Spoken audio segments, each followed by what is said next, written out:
here on Facebook, LinkedIn, YouTube. Hello, everyone. Hi, I am Sean Glaze. I use they, them pronouns, and I am the Chief Consulting Officer for Inclusive Data. Thank you so much for joining us here as I talk about this is the year for billions for Black folks, for Black communities. And so I'm excited and I'm here for it. For those of you that I haven't met, I want to say hello. And for those of you who I've seen before, I'd like to reintroduce myself. Hi, I'm Sean Glaze. I use they, them pronouns, and I am the Chief Consulting Officer for Inclusive Data. Our team has gotten over $18 million for Black small businesses and Black nonprofits and grants. And I know that it has been a tough time for so many of us, so many community members. Last year, I went through a very difficult time. You know, we were having great success getting folks grants, but also like I was really worried about whether or not I was going to lose my spouse. Like I was actually afraid that like death was happening. It was really scary. And I think a lot of us had moments like that. Like whether or not you had to see someone get sick or, you know, health issues came up, whether there's something else that got in the way. And I just want to say, if that was you and you made it here, thank you for making it here. This is our year. And so I'm really excited for that. Hi, the Vitamin M. Oh my gosh, I'm so excited for your boxes. Y'all, if you don't know about getting some melanated subscription boxes sent to you, you need to tap into the Vitamin M on Instagram and check out what they have. It's a lot of really cool stuff. I know that if you have a challenge coming up and you're still thinking about giveaways to purchase to give people, that could be a really great store. Hey, Black Tinkerbell, it's so good to see you. It's been a while since I've been on Instagram. It's been a minute. It's been a minute, but here we are. So today I want to talk to y'all about billions of dollars for Black folks. If that sounds good to you, just let me know by saying yes in the chat. If you think that sounds like a good thing, you are here for it. Let me know by saying yes in the chat so that I can see who's down with that. In the meantime, I am just adjusting my comment settings over here so I can see. Awesome. Hi, Nurse Cutie on duty. Excellent. So I see a couple of yeses here and there, so that's good. Today, we're going to be talking very briefly about billions of dollars for Black folks. Why? Why are we talking about billions of dollars for Black folks? Lindsay says, yes, that's what I'm talking about. We're talking about billions of dollars for Black folks, not because like I think that pursuing, you know, money is like the best and most important thing, but because Black rest, like the ability to be able to rest our bodies, rest our minds, rest with our communities, hang out with our babies, spend time with our elders, like a lot of that is tied in with financial freedom. And a lot of that financial freedom is connected to our ability to tap in and shape where investments go. And so whether that is for the, you know, over half $500 million opportunity that is the Good Jobs Challenge, or the $62 billion NTIA opportunity that I actually will spend more time on today so you kind of know what's going on. There are literally billions of dollars that are targeting our communities that don't know how to find us. That's actually a big reason why I started Inclusive Data. When I started Inclusive Data, it wasn't because I wanted to start a company. I didn't start out Inclusive Data saying, I want to start a company and I want to have my own business and I want to do, you know, this entrepreneurship thing. No, I had what was one of my dream jobs, y'all. I was my city's data advisor. I'm a researcher by trade and passion. And I had said, hey, I would love to, you know, be able to have a big impact in my community. And my job was providing that. But when I saw the uprisings, I saw the pandemic, right? There's all this stuff happening. I saw these commitments people were starting to make to Black folks. They were saying, we care about Black lives. We care about Black thriving. We are willing to do what it takes. We're willing to open up our pocketbooks. We're willing to shift the way workplaces happen and create a culture of thriving for Black people. And I was excited, but I was also like, I am watching a train wreck. so many funders, so many people in this position, in a more like powerful or privileged or moneyed or whatever words you want to use position, didn't have authentic relationships with Black people. They don't know where Black people go for information, what we're concerned about, what eligibility criteria, are helpful for us, how we seek help and support, and how we help each other. All of that was not something that a lot of funders knew. So I'm watching this and I was like, oh no, I can't watch this train wreck. All of these funders are going to have money trying to find Black people that they don't know how to find. And all these Black people are going to need funding and they're not going to be able to talk to the funders. And so what I decided to do was to start inclusive data. So I had a way to do that work. And so that's what happened. And a lot of what I teach people is how to get grants without having to write them, how to get grants without having to hire a grant writer, how to get grants without having to devote your time to learning a skill set that's pretty narrow, honestly, when you could have a much broader approach where you can learn how to talk to people, how to set the table, how to identify an opportunity, how to create an opportunity so that there can be a grant for people to tap into. That's what I like to teach people in my class, Grant Slayer Academy. What I want to talk to y'all about today, though, is a $62 billion opportunity through the NTIA. The NTIA has this, is one of the agencies, the main agency actually, that'll be putting out money for digital equity. So digital equity, y'all, that is about having access to things like the internet. It's about having access to things like devices, whether that's phones, like we're here on Instagram, or laptops, like we're here on Facebook, YouTube, etc., or desktop computers, just whatever it takes to get online. Hey, Foggy. And so when there's an opportunity like this, where there's a big investment, in this case, it's called, you may see it called the Infrastructure Investment and Jobs Act. When there's an investment opportunity like this, many times there's something called public comment, where people can talk and weigh in on what we actually need to make this a good opportunity, to make this something that our communities can actually use. So before I dive in too deep, is this helpful so far? Is it helpful to know that there is an opportunity that's $62 billion and that the funder wants to hear from people about how to make it better? Is that helpful for people to know? Or is this something that you're just kind of like, you take it or leave it? Let me know in the comments. I am here on Instagram and here on Facebook, LinkedIn, and YouTube. I'm seeing a couple responses. Oh, you can't hear me. Okay. Is this? Oh no. So okay, you can. Okay, great. Okay, great. So it looks like this is helpful. Let me give you a little bit more information. I'm going to be doing a deeper dive on this topic in a smaller setting that isn't just like a live like this, where people can do more Q&A. But yeah, okay, good. It is helpful. Okay, great. There you go. YouTube got Instagram got real blurry for a second. Here's basically the overall picture that I want us to be focusing on. Hey, lovable. $62 billion. The funder wants help to know how to spend it. And it's open to the public, so anybody can weigh in. A lot of times, people aren't really paying attention to these things because they're not really advertised in an accessible way. So by that, I mean, you don't necessarily know this is a thing unless somebody tells you this is a thing. In some cases, I'm going to talk about something that y'all may have never done before.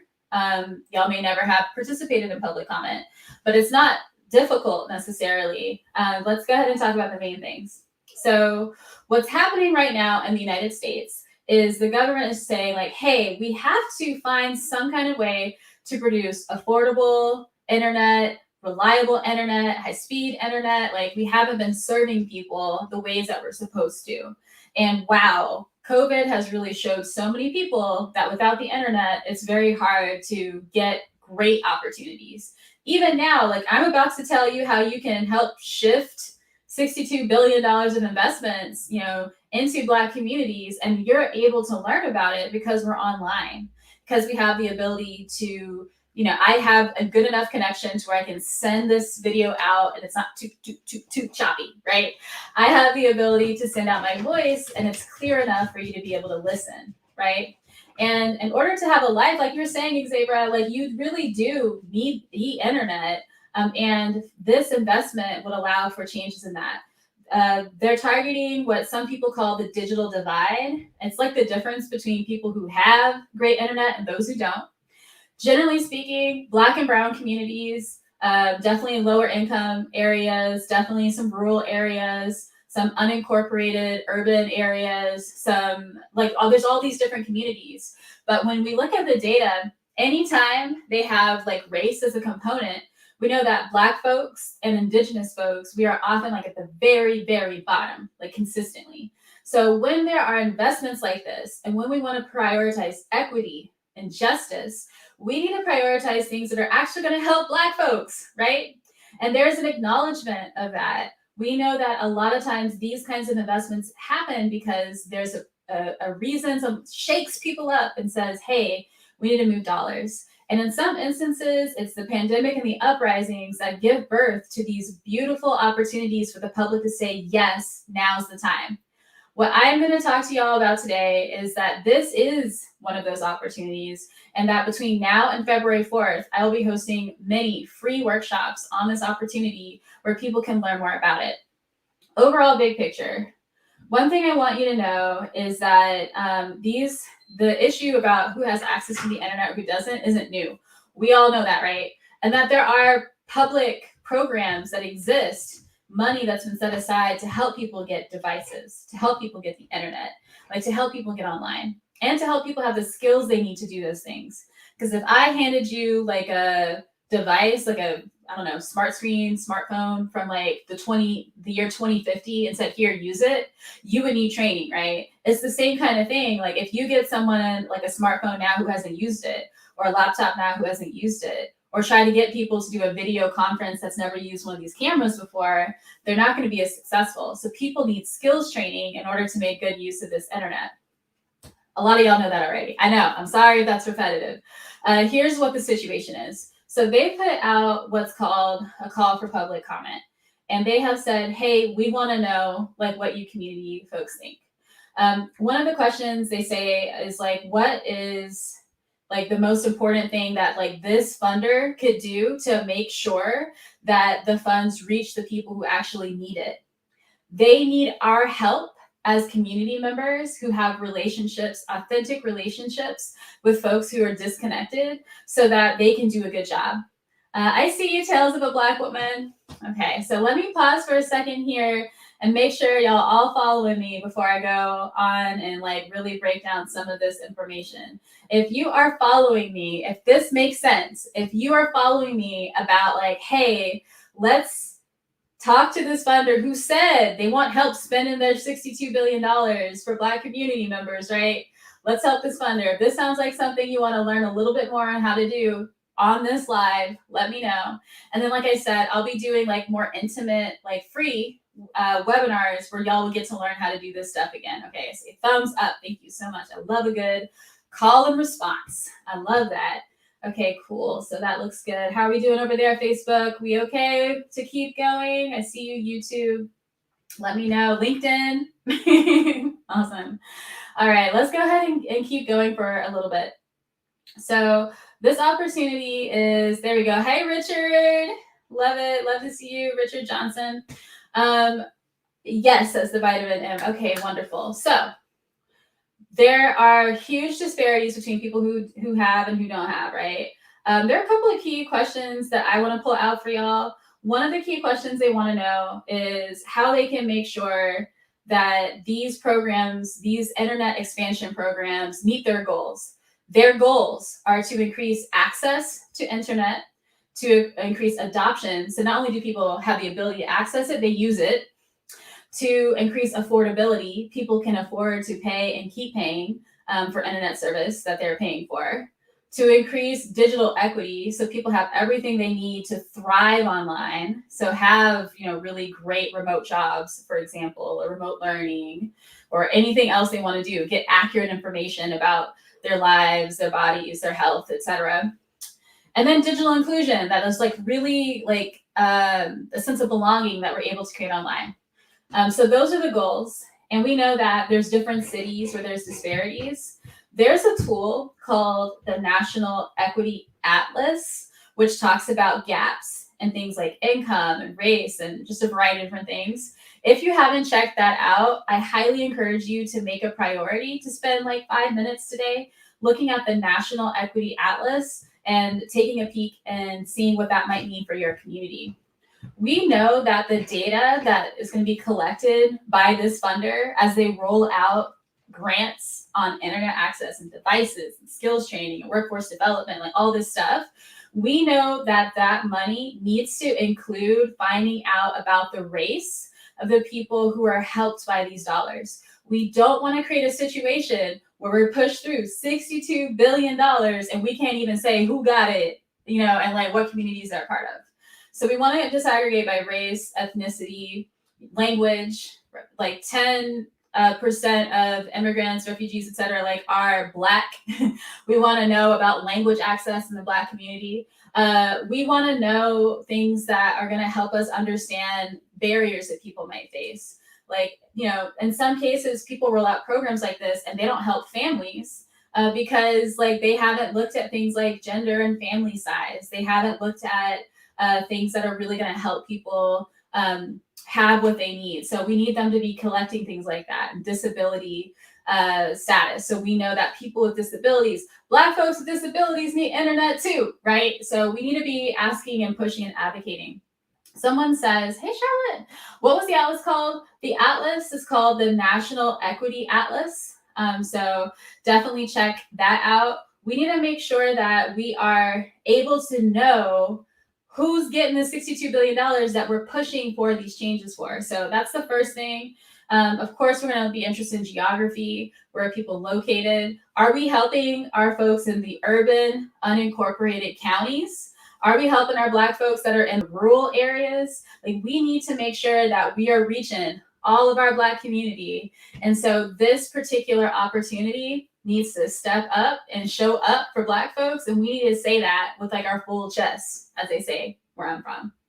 We also need to know about like more or less like things like income and jobs and just some details so that we know that the people who have been left out time and time and time again aren't continually left out of these $62 billion in investment.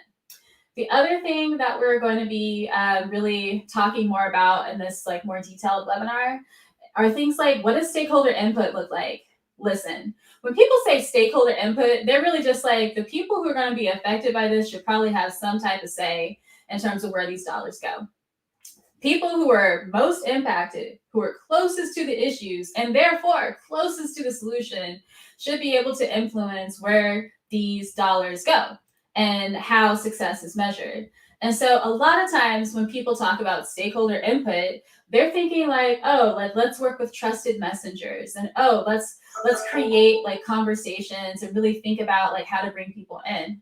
But for me, I'm interested in really shifting who is considered an expert in the space. So instead of having a stakeholder session where you just have people give you their feedback and then the expert takes the feedback and brings it somewhere else, we need to make sure that Black communities and communities that are underrepresented, that are untapped when it comes to the potential to create changes that we need to see, really get prioritized as the experts in their own lived experiences. So we'll be talking about this in more detail, but those are the kinds of shifts that we're going to be talking about in terms of building the case for what's needed for these grants to really reach our communities, the communities that really need these services, devices, internet, virtual jobs, right? For people who are engaging in online economy, like just, we need these things.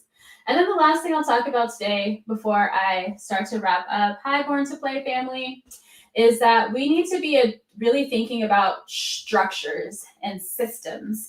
And so a lot of people don't know that the internet like is made of like wires, right? Like underneath the ground, or that like connect like to different things near us, whether it's wireless or wired, like there's cables that run through to provide the internet. And if you were to look at a redlining map, right, back in the day for like where Black people could and couldn't be, and you're to look at a broadband map, right, of the wires and like where they are in the ground, and you put them on top of each other, they would look like this, right?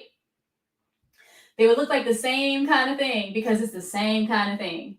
The investments have been compounding interest style, helping each other. So investing in like a community, like infrastructure in terms of your parks, investing in community infrastructure in terms of food, investing in community infrastructure in terms of internet access, all of these things, right?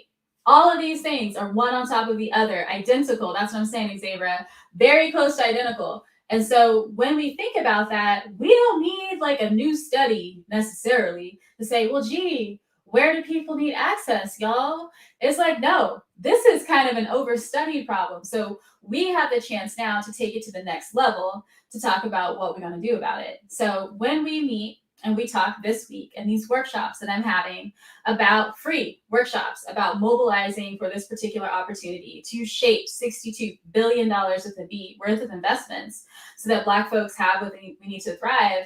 It's like, this is what's supposed to happen. When there is a public comment period from a funder where they're like, please tell us how to spend this money, communities are supposed to be able to show up and show out. But what doesn't usually happen is that because we usually don't know about these opportunities. And so I'm doing everything I can to make sure, especially Black communities, because we are so overrepresented in all of the negative outcomes for internet access, for devices, for adoption, for fast enough internet, for skills training. Like, I'm focusing on our community so that we can know what's up and what to do and how to show up. So if you're interested in that, make sure you're following me here at Inclusive Data. And if you need a link for anything, stay up in the link in my bio. That is going to be the best place to get the latest information. A lot of y'all are in our challenge. So we have this free challenge that is happening. It is called the Black Love Wealth Challenge. It's about how to collaborate and coordinate and etc. so that we can get what we need to thrive. We are doing like in that challenge doesn't start till February 8th, 9th, and 10th. Like, that's when that challenge is. We're going to be doing targeted sessions on this opportunity so that we can hit that deadline by February 4th. And if that sounds like something you want to do, if you want to be directing $62 billion of investments into your community, then you want to be in that challenge. Go ahead and tap the link in my bio, learn about how to do what we do, and I will see you later. Awesome. Thanks, Born to Play. Thanks, Cashflow Q. I am so thrilled to be able to spend time with y'all on this fine, what is this, Tuesday? Every single day, I will be somewhere talking about this. Clubhouse, LinkedIn, Instagram, Facebook, and I would love for y'all to come through, ask questions, and let's get it. All right. I'll see y'all later. Bye, Instagram. Awesome. Thanks, Cashflow. Bye.